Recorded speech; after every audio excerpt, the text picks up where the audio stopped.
நான் ஸ்கூல் படிக்கும்போது ரொம்ப ஒரு இன்ட்ரோவர்ட்டா, பேசாம, ரொம்ப பயந்து போயிட்டு அண்டர் கான்ஃபிடென்ட்டா எனக்கெல்லாம் அப்படிலாம் வேஸ்ட் ப்ரோ அப்படின்னு சொல்லிட்டு தான் இருந்தேன். அப்போ பப்ளிக் ஸ்பீக்கிங்லாம் உயிரே போயிடும். ஆனா இப்போ வந்து பப்ளிக் ஸ்பீக்கிங்லாம் ரொம்ப ஈஸியா பண்ணுவேன். பேசுறதுலாம் சர்வ சாதாரண விஷயம்.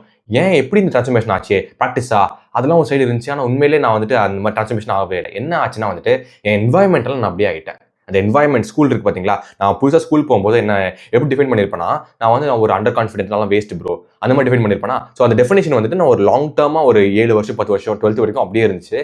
இருக்கும்போது என்னன்னா காம்பவுண்ட் ஆகி நான் ஓவர் திங்க் பண்ணியிருப்பேன்.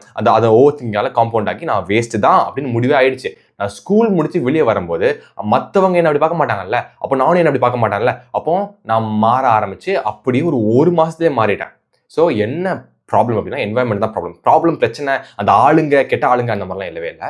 அந்த என்வாயன்மெண்ட்ல நான் டிஃபைன் பண்ணிக்கிட்டேன், நான் அப்படியே இருந்துட்டேன். ஸோ நீங்க என்ன பண்ணலாம் அப்படின்னா வந்துட்டு உங்களுக்கும் வந்து நான் வந்து இந்த மாதிரி நான் பேச மாட்டேன் ப்ரோ அவ்வளவோ, நான் வந்து எனக்கு அவ்வளோ பேசவே வராது பிரதர் அது மாதிரி நினச்சிங்கன்னா வந்து அது மோஸ்டா வந்து பிரச்சனை உங்க மேல இருக்காது, அந்த என்வாயன்மெண்ட் மேல இருக்கும். நீங்க என்ன பண்ணலாம்னா அந்த என்வாயன்மெண்ட்டை மாத்தி பாருங்க. தென் அந்த புது என்வாயன்மெண்ட்ல நீங்க உங்களே ஒரு வினரா டிஃபைன் பண்ணிக்கோங்க. அப்படி டிஃபைன் பண்ணும்போது ஒரு லாங் டேர்ம்ல ஹெல்ப் பண்ணும். கண்டிப்பா உங்க கேரக்டரும் உங்க ஸ்கில்ஸும் கண்டிப்பா இம்ப்ரூவ் ஆகும்.